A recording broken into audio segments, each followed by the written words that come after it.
রিটেনের অংশে আমাদের মোটামুটি একটা পাস রেট থাকলেও ক্লিনিক্যাল অংশে কিন্তু পাস রেটটা আস্তে আস্তে একটু কমেই যাচ্ছে। এবং এবারে কিন্তু আমাদের অনেক ক্যান্ডিডেটই আমরা যাদের সাথে কথা বলেছি যে আমরা খুবই ভালো এক্সাম দিয়েছি, অনেকে এসে বলছেন আমরা খুব ভালো এক্সাম দিয়েছি, কিন্তু আশানুরূপ ফলাফল তারা পায়নি। তো এটার কি কারণ হতে পারে, আপনার কি মনে হয়? আসলে খুবই একটা গুরুত্বপূর্ণ প্রশ্ন। তো ক্লিনিক্যাল তো দুইটা পার্ট, যেটা আমরা একটা বলছি হচ্ছে অসপি, একটা হচ্ছে অস্কি। তো অসপিতে যেটা বললেন যে লিখার প্র্যাকটিস এবং টাইম ম্যানেজমেন্ট, এটা কিন্তু সেম অসপিতেও প্রযোজ্য। এখানে আমাকে দ্রুত একটা স্টেশন থেকে আরেকটা স্টেশন চেঞ্জ করে প্রশ্নটা পড়ে খুব দ্রুতভাবে নিজের রেজিস্ট্রেশন নাম্বার লিখে ওই পয়েন্টগুলো লিখে আসতে হবে। তাহলে এখানেও আমার মনে হয় যে প্র্যাকটিসটা খুব জরুরি, যে আমার নিজের পড়ার পাশাপাশি সেটা আমি কতটুকু আউটপুট দিতে পারছি। তো ক্লিনিক্যালে যে অসপি পোর্শন, সেখানে অবশ্যই সেটা প্র্যাকটিস করা উচিত, নিজেদেরও লিখে লিখে খুব টাইম ধরে লেখা উচিত যে আমি একটা অসপি কোশ্চেন অন্তত 3 মিনিটের মধ্যে শেষ করবো। কারণ আমি একটা স্টেশন থেকে আরেকটা স্টেশনে যাচ্ছি, কোশ্চেন পড়ছি, লিখছি, তো আমাকে অবশ্যই 3 মিনিটের বেশি আমি সময় পাবো না। তাহলে এই লিখার প্র্যাকটিস, তো আমাদের কিন্তু যে রেগুলার যে অসপি যে ক্লাসগুলো হয় সেখানে আমাদের কিন্তু সেন্টারে ব্যবস্থা থাকছে, যারা আমাদের সাথে আছেন তাদের জন্য এই কথাটা বলা। আমরা কিন্তু এই স্টেশন ওয়াইজ কিন্তু পরীক্ষাগুলো নিয়ে থাকি। তো এটা আশা করি আপনাদের জন্য কিন্তু খুব ফ্রুটফুল হবে। আর তার সাথে সাথে যে অসপিতে যে বিষয়টা থাকে, একটা প্রসিডিউর স্টেশন থাকে, একটা কাউন্সিলিং স্টেশন থাকে, অসপি নিয়ে যেহেতু কথা বলছি। আর কিছু থাকে হচ্ছে গিয়ে পিক্টোরিয়ালস, যেরকম একটা ইনফেকশাসের জন্য একটা লেপ্রোসির একটা পেশেন্ট একটা ছবি দিয়ে দিতে পারে, একটা লিওনাইন ফ্যাসিস দিয়ে দিতে পারে, একটা সার্কোয়াডোসিসের ইরিথ্রোমোনোডোসোমার ছবি দিতে পারে। আমার মনে হয় যে ডেভিডসনটা যখন আমরা রিটার্নের জন্য পড়ছি, তো তখন সেই অংশগুলো একটু ছবিগুলো ভালো করে দেখা, আয়ত্ত করার চেষ্টা করা। আর ইমেজিং এর জন্য যেটা এক্সরে আসে খুব কমনলি, একটা হ্যান্ড বা ফুট এক্সরে থাকতে পারে। আমার পরীক্ষার সময় একটা গাউটের একটা এক্সরে ছিল। হ্যাঁ, তারপর হচ্ছে গিয়ে রিমাটয়েড আর্থ্রাইটিস বা অস্টিও আর্থ্রাইটিস, তাহলে কোন জয়েন্ট স্পেস ন্যারিং হচ্ছে, এখানে কি লাইটিক লেশনস থাকছে, মাল্টিপল মায়োলোমা বা হাইপার প্যারাথাইরয়েডিজম, একটা হেডের একটা স্কাল এক্সরে থাকতে পারে। তো বা একটা হচ্ছে কি থ্যালাসেমিয়া পেশেন্টরা স্কালের X-ray, hair on end appearance. আমাকে ওভাবে ভাগ করে নিতে হবে যে আসলে কি কি জিনিস আমি পরীক্ষা হলে পেতে পারি। একটা চেস্ট এক্সরে দিয়ে কি কি থাকতে পারে, একটা নিউমোথোরাক্স থাকতে পারে, অথবা এখানে দিতে পারে একটা আমাকে কনসলিডেশনের ছবি থাকতে পারে, একটা এআরডিএস এর ছবি বিগত বছরের পরীক্ষা হলে কিন্তু এসেছে। সেখানে যে পরীক্ষা হলে গিয়ে ছবিতে কিছুই বোঝা যাচ্ছে না, কিন্তু সিনারি যেটা ছিল সেটা দেখে আমাকে ধরতে হবে যে আমার আসলে এটা কিসের ছবি, কারণ এআরডিএস তো খুব ঘোলা থাকে, একদম বোঝাই যায় না, মনে হয় যে নন ভিজুয়ালাইজড। তো এটা আমার মনে হয় যে প্র্যাকটিস এখানেও খুব গুরুত্বপূর্ণ। তার সাথে সাথে ডেভিডসনের যে ছবিগুলো সেটা, আর জলিল স্যারের বই। তবে লিখার একটা প্যাটার্ন আছে, যেহেতু আমি এটা অসপি লিখবো, স্যাররা যেটা বলে যে সাইট, এটাকে রাইট নাকি লেফট, এটার হচ্ছে গিয়ে আমার ভ্যারিয়েবল কিনা, এটা শেপটা কিরকম, এটা নাম্বারটা কতগুলো আছে। তো এই জিনিসগুলো কিন্তু আমাকে পয়েন্ট বাই পয়েন্ট, তারপর আমি যে ইমেজিংটা লিখছি সেটা কি মডালিটি, এটা কি ভিউ, হ্যাঁ, তো কি সেকশন, তো এইগুলা আমরা পরীক্ষকদের সাথে কথা হয়। তো তারা যেটা বলেন পরীক্ষা দেখতে গেলে যে তাদের এই অনুযায়ী মার্কিং গুলা দেওয়া থাকে। তো এটা যদি সে স্টুডেন্ট না লিখে, তাকে কিন্তু মার্কস আসলে দেওয়া যাচ্ছে 0.25 0.25 0.5 এভাবে নাম্বারগুলো দেওয়া থাকে। যেমন চেস্ট এক্সরে পিএ ভিউ বা CT scan of the brain axial section, এইভাবে মূলত নাম্বারগুলো দেওয়া থাকে। হ্যাঁ, তাহলে এই যে কথাগুলা, তো আমরা যখন পড়বো জলিল স্যারের বইটা, তখন কিন্তু সেখানে দেখলেও কিন্তু দেখা যায় যে সে খুব সুন্দর করে সেখানে মার্ক ডিস্ট্রিবিউশন করে করে অ্যান্সার গুলা দেওয়া আছে। তো ওইগুলা কিন্তু খুব খেয়াল করে করে আমাকে লিখে আসতে হবে।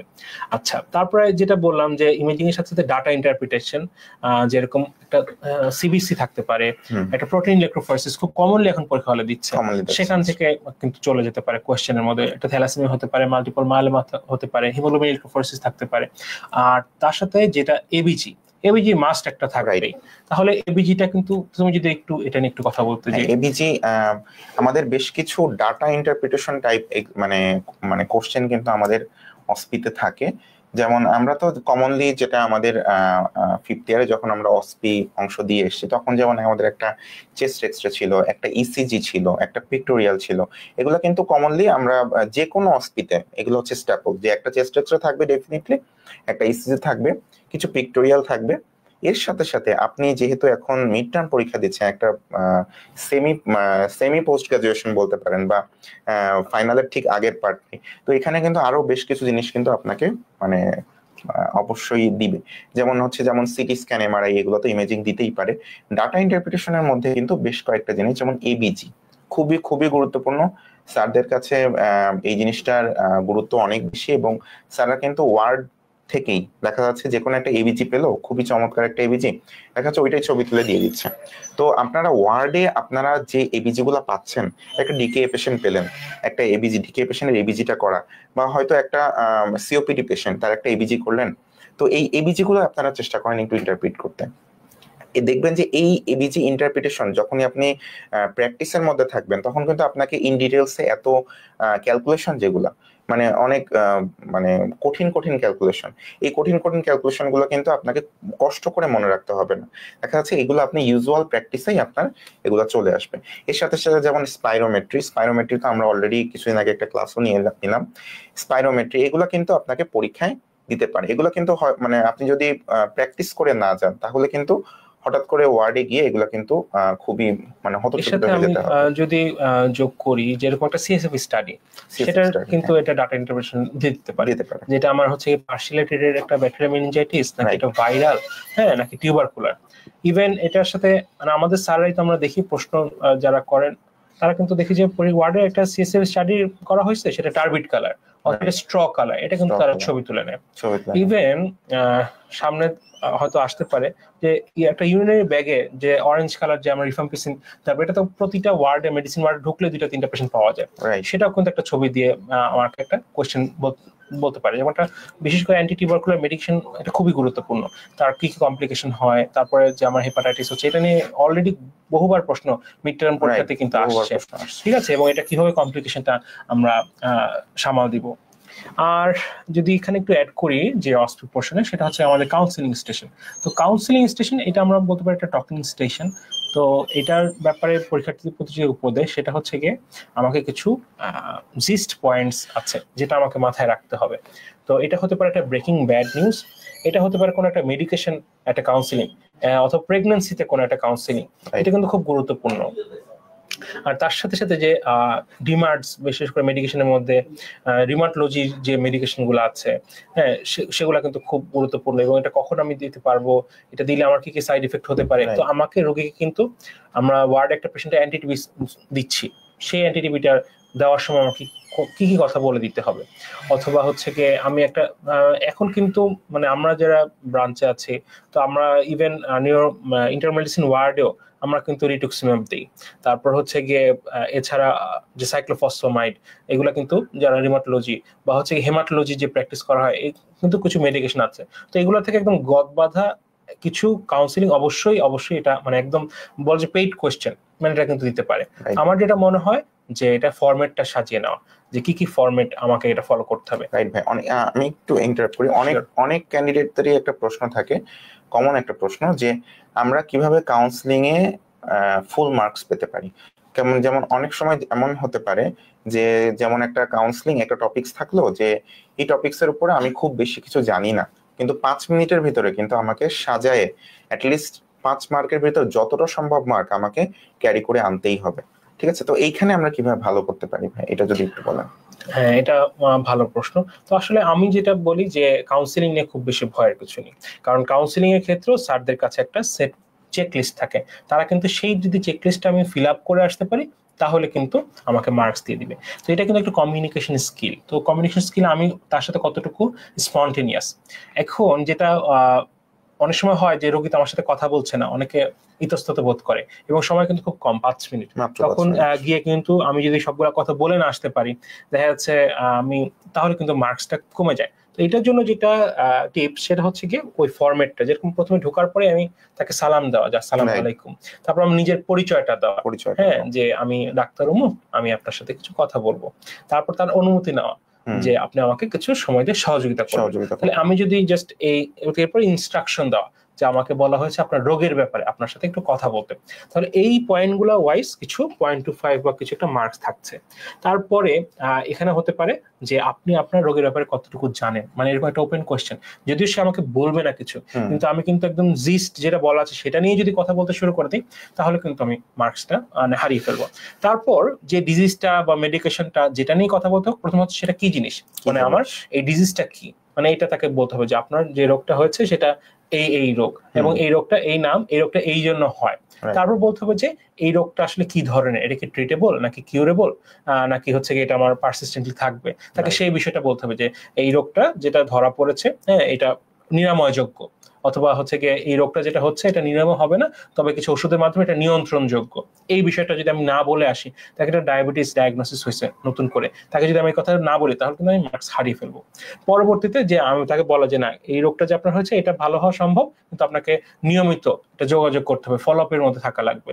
তারপর সেই রোগটা কি জটিলতা হতে পারে, কমপ্লিকেশনস, এই কমপ্লিকেশন গুলো কিন্তু আমাকে বলে আসতে হবে, এবং সেই কমপ্লিকেশন গুলা কি কি সিমটম হলে সে খেয়াল করবে এবং কখন সে ফেরত আসবে, আমরা অনেক সময় বলি সেফটি নেটিং, সেই কথাগুলো যদি আমি বলে আসি, পরবর্তীতে আমি যখন এতগুলো কথা বলছি তখন একটু চেক আন্ডারস্ট্যান্ডিং করা, আমি যা ও তো কিছু বলবে না, কিন্তু তারপরে তাকে বলা যে আমি যা বলছি আপনি কি বুঝতে পারছেন কিনা, এই কথাটা যদি বলে আসি, এবং সর্বশেষে যে আমাকে সময় দিয়ে সহযোগিতা করার জন্য ধন্যবাদ। আপনার কি আর কোনো প্রশ্ন আছে? মানে আমি জাস্ট লাস্টে তাকে সুযোগ দিব, এরপরে তাকে ধন্যবাদ দিয়ে সালাম দিয়ে শেষ।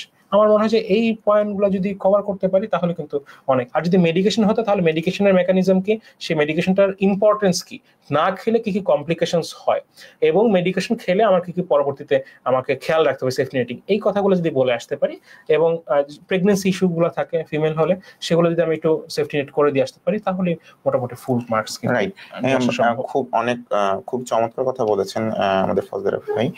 অ্যাকচুয়ালি কি কাউন্সিলিং নিয়ে অনেকেরই একটা ভয় থাকে যে আমাকে যে জিনিসটা সম্বন্ধে কাউন্সিলিং করতে দেয়া হয়েছে সেটা সম্বন্ধে আমি খুব বেশি ডিটেলস জানি না। অনেক সময় এমনটা হয়। তো আপনি পরীক্ষার হলে যদি ফরম্যাটটা ফিল আপ করেন, আপনি ঢুকলেন, একটা আপনার পরিচয়টা দিলেন, সালাম দিলেন, এরপরে হচ্ছে সে আমি আসলে কি নিয়ে কথা বলতে চাই, সে কতটুকু জানে, তারপরে আপনি রোগটা মানে আপনি যে টপিকস সম্বন্ধে আপনাকে বলবে এমন কোন টপিকস আপনাকে দিবে না যেটা আপনি মানে কোশ্চেন কালেও শোনেন নাই, কোশ্চেন কালেও শোনেন নাই, এমন কোন টপিকস কিন্তু আপনাকে কখনোই দিবে না। তো আপনি যদি সেটা সম্বন্ধে দুই এক কথাও বলে আসেন, বা আপনি যদি সেই রোগটা মানে এখন আপনার কি করা উচিত, এখন আপনাকে ভবিষ্যতে যদি আপনার সমস্যাগুলো এড়ানোর জন্য কি করা উচিত, এ ধরনের কিছু কথা যদি আপনি বলে আসেন, শেষে আপনি একটা আপনার কি আর কিছু জানার আছে কিনা, ধন্যবাদ দিবেন, ঠিক আছে, এভাবে যদি আপনি শেষ করেন, মোটামুটি আপনি 5 মার্কের ভিতরে কমপক্ষে 2.5 থেকে 3 মার্ক কিন্তু ইজিলি আপনি ক্যারি করতে পারছেন। এরপরে ভাই অনেকেরই একটা প্রশ্ন থাকে, যেমন হিস্ট্রি টেকিং এর ক্ষেত্রে আমরা যেটা দেখেছি যে প্রবলেমটা যেটা হয়, আমরা যখন আমাদের ওয়ার্ডে বেড সাইডে আমরা যখন হিস্ট্রি নেই, আমরা হিস্ট্রি নেওয়ার সময় খুব তাড়াহুড়া করি। যেমন আমরা আমাদের যখন মক এক্সাম গুলা নেই, আমরা সবসময় যেটা দেখেছি যে সবাই যেটা চেষ্টা করেন, খুব তাড়াহুড়া করে ডায়াগনোসিস করার চেষ্টা করেন। ডায়াগনোসিস যে মানে আমি হেডেক সম্বন্ধে, যেমন দেখা গেলো প্রমটা থাকলো একটা হেডেক, আমরা যেটা দেখেছি যে সক্রেটিসটা কিন্তু কেউই ফুলফিল করছেন না, যে একবার একটা site, onset, character, radiation, timing, exacerbating factor, relieving factor, স্যাররা কিন্তু এই জিনিসগুলোতেই নাম্বারটা দেন, কিন্তু অনেকেই দেখা যাচ্ছে এই জিনিসটা কিন্তু ফুলফিল করেন না। দেখা যাচ্ছে মানে খুব দ্রুত ডায়াগনোসিসে পৌঁছানোর চেষ্টা করেন। যেমন দেখা যাচ্ছে যে হেডেক, একটু 2-1 লাইন কথা বলে অনেকে প্রশ্ন করতেছেন যে আপনার কোনো ফিভার আছে কিনা, মানে তারা এটা মেনিনজাইটিস কিনা, তারপর হচ্ছে এটা কি মানে মানে খুব সাডেন সিভিয়ার কিনা, মানে দেখা যাচ্ছে তারা সাবঅ্যাকুয়েন্ট হিমোরেজ, বা কখনো যদি অনেকদিন যাবত হেডেক হয়, যদি ওজন বেশি থাকে তাহলে একটু আইএইচ কিনা, মানে সবাই চেষ্টা থাকে ডায়াগনোসিস করার। কিন্তু আমাদের এইখানে যেটা মনে রাখতে হবে যে আপনাকে যে প্রমটা যেটা দিচ্ছে, বা যে আপনাকে সিনারিওটা যেটা দিচ্ছে, ধরে নেন 25 years old female comes to you with headache, আপনি হেডেকটাকে আগে সুন্দর করে এলাবোরেট করেন, সক্রেটিস ফুলফিল করেন, সক্রেটিস ফুলফিল করার পরে আপনি চলে যান হচ্ছে হেডেকের সাথে আর কি প্রবলেম গুলো থাকতে পারে, তার ভিশন প্রবলেম থাকতে পারে, তার একটা ডাবল ভিশন থাকতে পারে, চোখে দুইটা দেখতে পারে, সে হয়তো কোনো এক পাশে দুর্বল হয়ে যেতে পারে, তার ভমিটিং থাকতে পারে, তার হয়তো আনকনসিয়াসনেস থাকতে পারে, খিঁচুনি থাকতে পারে। এই জিনিসগুলো যদি আপনারা সুন্দর করে এলাবোরেট করেন, এরপরে আপনি যখন মোটামুটি একটা ডায়াগনোসিসে পৌঁছে গেছেন, অথবা আপনি হয়তো ডায়াগনোসিসে নাও পৌঁছাতে পারেন, হতে পারে আপনার কতগুলো ডিফারেন্সিয়াল আছে, একটা বা দুইটা বা তিনটা ডিফারেন্সিয়াল, তখন ডিফারেন্সিয়াল রিলেটেড কিছু আপনি প্রশ্ন করেন আলাদা করার জন্য। এরপর আপনি যেটা করতে পারেন, তার হিস্ট্রি অফ পাস্ট ইলনেস, তার আর কিছু আগে থেকে ছিল কিনা, হয়তো সে দেখা যাচ্ছে পাস্ট ইলনেসে তার ডায়াবেটিস ছিল, হাইপারটেনশন ছিল, আপনাকে প্রমটা ছিল যে তার মানে জ্বালা পোড়া করে, হাত পা জ্বালা পোড়া করে, আপনি হিস্ট্রিতেই পেয়ে গেলেন যে সে হচ্ছে ভেজিটেরিয়ান, অথবা আপনি হিস্ট্রিতে পেয়ে গেলেন সে হচ্ছে তার ডায়াবেটিস আছে, তাহলে তার এই জ্বালা পড়ার কারণ কি? মেইন কারণ হচ্ছে তার ডায়াবেটিস। এবং তারপরে মনে করেন history of past illness, history of presenting illness, এরপরে হচ্ছে আমাদের পার্সোনাল হিস্ট্রি, ফ্যামিলি হিস্ট্রি, তারপর হচ্ছে ট্রাভেল হিস্ট্রি, তারপর হচ্ছে আমাদের ভ্যাকসিনেশন হিস্ট্রি। এই হিস্ট্রি ফরম্যাট গুলো যদি আপনারা ফুলফিল করেন তাহলে কিন্তু এই হিস্ট্রি টেকিং এর ব্যাপারটা কিন্তু খুব সুন্দর করে কাভার আপ হয়ে যায় আর কি। এবং যতগুলা আপনার মানে টিক মার্ক থাকে সবগুলাই কিন্তু আপনি এটার মাধ্যমে অ্যাচিভ করতে পারবেন। আমি আপনাদের সাথে এখানে পুরোপুরি একমত। যেমন হিস্ট্রি টেকিংটা নিয়ে আসলে এত মানে বেশি এমফাসিস বা গুরুত্বপূর্ণ কেন আমাকে দিতে হবে ইম্পর্টেন্সটা, কারণ আমার প্রায় যে 5টা স্টেশন আছে সংস্কৃতে, তার মধ্যে 2টাতেই হিস্ট্রি টেকিংটা লাগে। একটা হচ্ছে কি অনেক সময় interactive oral examination type IOE type question থাকে, যেটা আমার হয়তো কোনো একটা ইমার্জেন্সি হিস্ট্রি থাকতে পারে, আর একটা থাকতে পারে আমার কোনো একটা ক্রনিক সমস্যা। তো সেখানে আমি জাস্ট একটা জিনিস একটু অ্যাড করতে চাই, যখন আমরা হিস্ট্রি নিব আমাকে বুঝতে হবে যে হিস্ট্রিটা কোন সিস্টেমের। তো আমি প্রথমে একটা সিমটম যেটা দিচ্ছি সেটা হতে পারে পেইন অথবা পেইন ছাড়া। যদি পেইন থাকে তাহলে সক্রেটিস, যেটা আমরা জানি সবাই, আর পেইন না থাকলে ওডিপারা অনসেট, এইটা অবশ্যই। তো জলিল স্যার আমার পরীক্ষার আগে মনে আছে বলছিলেন যে তোমাদের কি লং কেস আছে? আমরা বলছেন না স্যার, আমাদের তো লং কেস পরীক্ষা হলে নাই। তো স্যার বলছে তোমাদের লং কেস নাই, কিন্তু একটা পরীক্ষায় long case short case pass করে আসতে যে বিষয়গুলো দরকার সবই কিন্তু তোমাকে এখানে পার্ক হয়ে এই পরীক্ষাটা পাস করতে হবে। মিড টার্ম পরীক্ষা ব্রিফিং এ জলিল স্যার ছিলেন, আতিক স্যার ছিলেন, তারাই কথাগুলো বলছিলেন। অর্থাৎ আমরা যখন একটা লং কেস প্রেজেন্ট করি তখন আমি যদি একটা হেডেক অথবা আমি একটা উইকনেস যখন আমি এটা বর্ণনা করতে চাই, তখন আমাকে অবশ্যই বলতে হয় যে অনসেটটা কেমন, এটা কি আমার হচ্ছে গিয়ে প্রোগ্রেশনটা কেমন, তারপর হচ্ছে কি এটার সাথে সাথে কোনো এগ্রিভেটিং রিলিভিং ফ্যাক্টর আছে কিনা, তার হচ্ছে অ্যাক্টিভিটি অফ ডেইলি লাইফটা কেমন। এটা যদি আমি না বলি তাহলে কিন্তু আমি অবশ্যই আমার লং কেসে আমি আটকায় যাব। তো এই ক্ষেত্রে আমি এই জিনিসগুলো জিজ্ঞেস করছি কিনা এটা কিন্তু স্যারদের চেকলিস্টে আছে। আর এটা যদি নিউরোলজিক্যাল হয়, এটা যদি আমার হেমাটোলজিক্যাল হয়, যে সিমটমটা দিচ্ছে এটা যদি আমার হচ্ছে গিয়ে এলিমেন্টারি হয়, সেই অনুযায়ী কিন্তু আমাকে কিছু চেকলিস্ট কোয়েশ্চেন বানিয়ে নিতে হবে।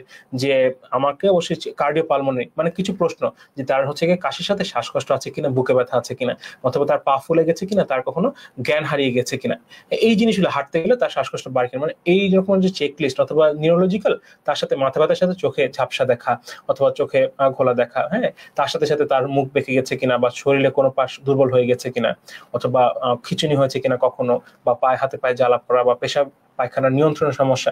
জাস্ট এই যে সিরিজ অফ কোয়েশ্চেন, এগুলো অবশ্যই আমাকে কিন্তু এটা যোগ করে দিতে হবে। তাহলে আমি যদি ফরম্যাটটার উপরে কনফিডেন্স থাকতে পারি, আমার মনে হয় মানে পরবর্তীতে আমি যখন লং কেসও যাবো ফাইনাল পার্ট পরীক্ষায়, তখনও কোনো কিছু মিস হবে না। এবং ফ্যামিলি হিস্ট্রি আমি বাদ দিব না, আমি মেডিকেশন হিস্ট্রি, কারণ অনেক সময় ডায়াগনোস থাকতে পারে মেডিকেশনে, তুই বললেন যে পায়ে জ্বালা পড়া নিয়ে আসে, তখন হয়তো সে মেটফরমিন খাওয়ানো হয়, সেখান থেকে B12 ডেফিসিয়েন্সি। তো এটা স্যাররা কিন্তু এখন খুব আধুনিক হচ্ছে, এবং যদিও অনেকে এটা বায়াস কথা বলতে পারে, বাট স্যাররা কিন্তু রয়্যাল কলেজের পরীক্ষা অনেক ক্ষেত্রে ফলো করে। এবং আমাদের যারা মেন্টর যেসব স্যাররা আছেন যাদের আমরা ট্রেনিং করছি, স্যাররা কিন্তু বলে যে ওএসটি বইটা পড়বো, মানে একদম বলেই দেয় যে এমআরসিপি পেসেস এর অনেক বইয়ের কথা বলে হিস্ট্রি এর জন্য, আর সাথে হচ্ছে আব্দুল্লাহ স্যারের বইয়ের কথা বলে। আমি বলতে চাই যে আপনারা যদি ওই ফরম্যাটটা, যে লং কেসের বইয়ের শুরুতে যে হিস্ট্রি টেকিং এর যে পার্টটা আছে ওটা, এবং সাথে সাথে যেহেতু বাংলায় ওই বইগুলো তো আপনি বাংলায় পাচ্ছেন না, আমাদের যে ম্যাটেরিয়ালটা আছে সেখানে কিন্তু আমরা এই বিষয়গুলোই জাস্ট বাংলাতে হিস্ট্রি টেকিং অংশটা কিন্তু নিয়ে আসছি, এবং কাউন্সিলিং অংশটা নিয়ে আসছি। আপনাদের এটা আশা করি অনেক সহায়ক হবে।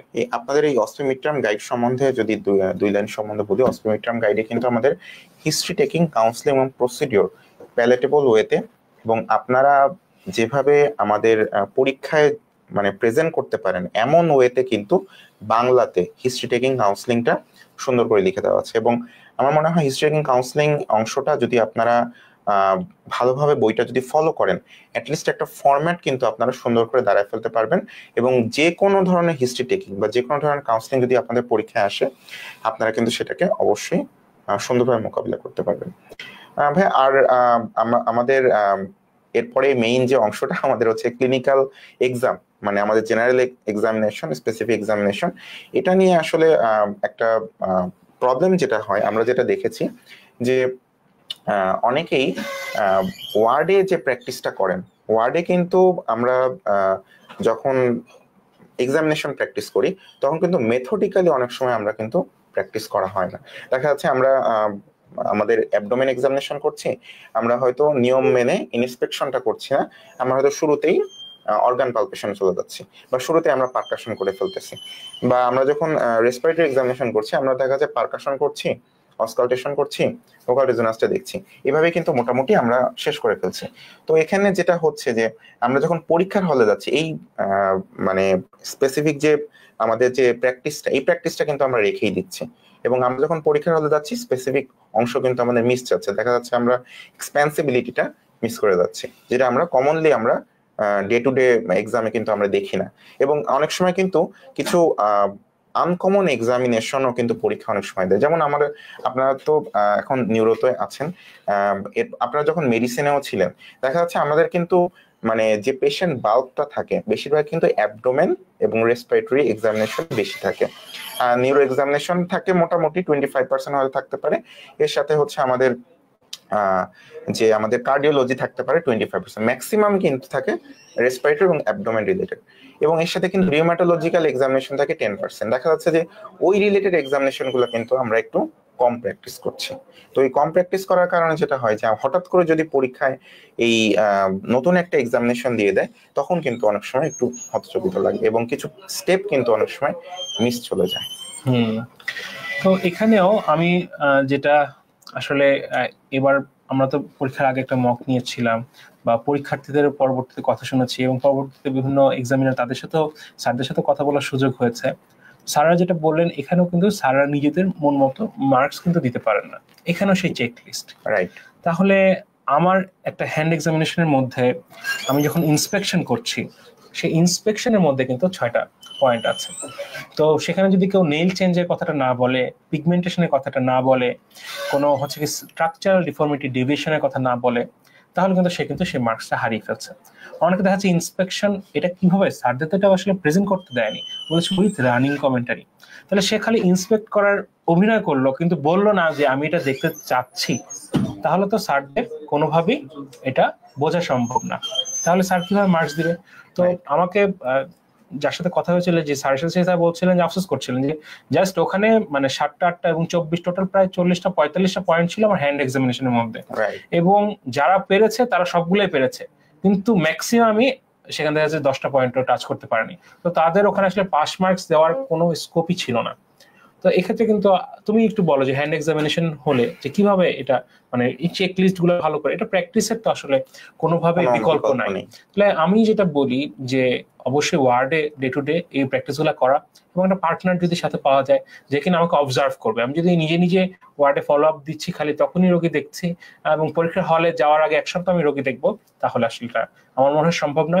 তো যারা পরীক্ষার্থী, যারা আমাদের সাথে আছেন, যুক্ত হয়েছেন, তাদের জন্য আমার যেটা উপদেশ সেটা হচ্ছে এই যে 3টা মাস আমাদের হাতে সময় আছে, এই সময়টাকে অবশ্যই আমরা একটা সিস্টেম ওয়াইজ আমার মনে হয় করতে পারি। কিরকম যে আমি এখন হচ্ছে গিয়ে রিউমাটোলজি পড়ছি, অথবা পরবর্তীতে এখন প্রিকার্ডিয়াম মানে কার্ডিওভাস্কুলার পড়ছি বা রেসপিরেটরি পড়ছি, ওই অংশের ম্যাকলয়েডস, আব্দুল্লাহ স্যারের বইটা বা হচ্ছে ওএসটিটা, মানে এই অংশটা ভালো করে দেখে নিলাম। তাহলে এই অংশটার মধ্যে মানে তারপর আরো অনেক বই আছে, খায়রুল স্যারের বই আছে, মানে যেটা আপনি কমফোর্টেবল যে কোনো একটা বই এটা ফলো করে নেন।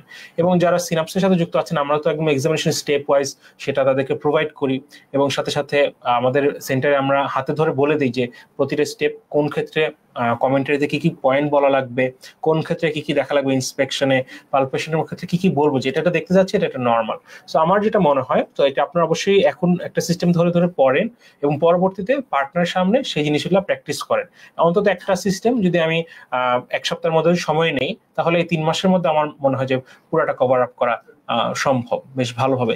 এবং ওইখানে অবশ্যই কোনো স্টেপ যাতে আমার বাদ না যায়। এরকম আমি কোঅর্ডিনেশন দেখতে ভুলে গেলাম, আমি এটা লার্নিং করলাম, তাহলে কিন্তু আমার এখানে অনেক বড় একটা মার্কস চলে যাচ্ছে। অথবা আমি ফ্যাসিকুলেশন আমি দেখছি, অভিনয় করছি দেখার, কিন্তু ওখানে বললাম না, তাহলে এখানে আমি যে হ্যান্ডের কথা বলছিলাম, নিউরোলজিক্যাল পয়েন্ট গুলো কিন্তু 7টা 8টা আছে, কোনো স্কার আছে কিনা, কোনো ওয়েস্টিং আছে কিনা, কোনো ইনভলন্টারি মুভমেন্টস আছে কিনা, ফ্যাসিকুলেশন আছে কিনা, ট্রেমর আছে কিনা, তাহলে কোনো ডেভিয়েশন, ডিফর্মিটি, হেয়ার ডিস্ট্রিবিউশন, কোনো ট্রপিক্যাল চেঞ্জ আছে কিনা, কোনো আমার হচ্ছে আলসারেশন আছে কিনা। তো এই পয়েন্টগুলো যদি আমি না বলে আসি, তাহলে স্যার বুঝবেন আমি নিউরোলজিক্যাল কিন্তু আমি লোয়ার লিম্ব স্টেপ সব করলাম, কিন্তু রানিং কমিটি আমি বললাম I am looking for this this this is this and this are absent. হয়তো নর্মাল আছে, কিন্তু আমি খালি দেখে চলে গেলাম, হ্যাঁ, তাহলে কিন্তু আসলে আমার হচ্ছে না মার্কসটা। এই জন্য আমার কথা হচ্ছে কি রানিং কমেন্টারি এই হিসেবে প্র্যাকটিসটা নিয়ে আসা।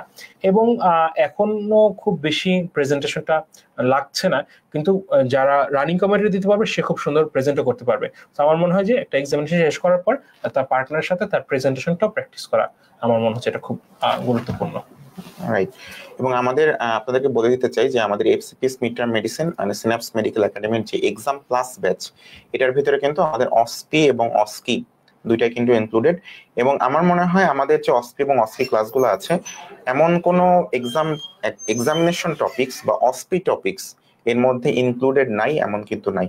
আমার মনে হয় মোটামুটি যতগুলো এক্সামিনেশন করা পসিবল এবং যতগুলো অসপি আসতে পারে পরীক্ষার মধ্যে, even peripheral blood film, fundoscopy, even imaging, spirometry, everything is included in our OSPE এবং অসি ক্লাস, যেটা আমাদের এক্সাম প্লাস ব্যাচের মধ্যেই কিন্তু আমাদের ইনক্লুডেড। এবং এর সাথে আমাদের যে এক্সাম প্লাস ব্যাচে কিন্তু আমাদের এক্সামিনেশন ভিডিও অবশ্যই দেওয়া থাকে, যেটা দিয়ে আপনি ওয়ার্ডে প্র্যাকটিস করতে পারবেন। এছাড়া কিন্তু আমাদের লাইভ অস্কি ক্লাসও কিন্তু হচ্ছে। লাইভ অস্কি ক্লাসের মধ্যেও কিন্তু আমাদের আপনি আপনার মেন্টর যারা আছেন তারা কিন্তু আপনাকে হাতে ধরে আপনাকে যে কোনো এক্সামিনেশন প্র্যাকটিস করাচ্ছেন, এবং আমরা কিন্তু আমাদের যে ডামি পেশেন্ট গুলো আছে তাদের উপরে কিন্তু আপনারা প্র্যাকটিস করতে পারছেন। তো আমরা যেটা করি আগে আমরা হচ্ছে গিয়ে স্টেপস, যে কি কি স্টেপস ফলো করতে হবে, ইন্সপেকশনে কি, পালপেশনে কি, পারকাশনে কি, পরবর্তীতে আমার টোটাল ওভারঅল একটা কিন্তু আমাদের ভিডিও আপলোড করা থাকছে।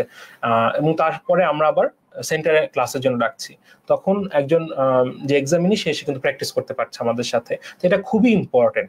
এবং সেই প্র্যাকটিসটা কেমন হচ্ছে, সুপারভাইজড হচ্ছে বাই গুড মেন্টরস, যারা আপনার এই কোনো যদি ভুলভ্রান্তি থাকে সেটা ধরে দিতে পারছে। এবং পরবর্তীতে ক্লাস শেষে ওভারঅল যেই জিনিসটা আমার দেখাই লাগবে সেটা আবার হাতে ধরে করিয়ে দেওয়া হচ্ছে। আমার মনে হয় যে এর চেয়ে বেশি কিছু আসলে দরকার নাই, মোর দেন এনাফ। তো এটা যদি ফলো করা যায়, যে অল্প সময় আছে এই সময়ের মধ্যে খুব সুন্দর একটা গোছানো প্রিপারেশন পাস করার মতো, অবশ্যই খুবই ডুয়েবল। এবং এই এক্সামিনেশনের জন্য কিন্তু রেগুলার প্র্যাকটিসটা খুব গুরুত্বপূর্ণ। আপনি শুধুমাত্র আমাদের কাছে প্র্যাকটিস করে চলে গেলেন, ব্যাপারটা কিন্তু এমন না। আপনাকে কিন্তু রেগুলার ওয়ার্ডে আপনার পার্টনারের সাথে প্র্যাকটিস করতে হবে, এবং প্র্যাকটিস করলে যেটা হবে আপনার ভুলগুলা বেরিয়ে আসবে এবং আপনি নিজেকে আরো বেশি শান্ত করতে পারবেন। তো আমার মনে হয় আজকে আমরা অনেক কথা বলে ফেলেছি যে 3 মাসে কিভাবে আমাদের মিড টার্ম ক্র্যাক করা সম্ভব। আমার মনে হয় যত স্বল্প সময়ের ভিতরে এটা আমাদের বলা সম্ভব সেটা আমরা আজকে চেষ্টা করেছি। এবং আশা করি আপনাদের আমাদের আজকের এই আলোচনা আপনাদের মিড টার্ম মেডিসিন পাশ করার জন্য বা সফলতা লাভের জন্য অনেক বেশি সহযোগিতা করবে। তো ধন্যবাদ ডক্টর ফজলে রাব্বি ভাইকে। তো আজকে এই পর্যন্তই ছিল। Best wishes from synapse medical academy. আসসালামু আলাইকুম। আসসালামু আলাইকুম সবাইকে।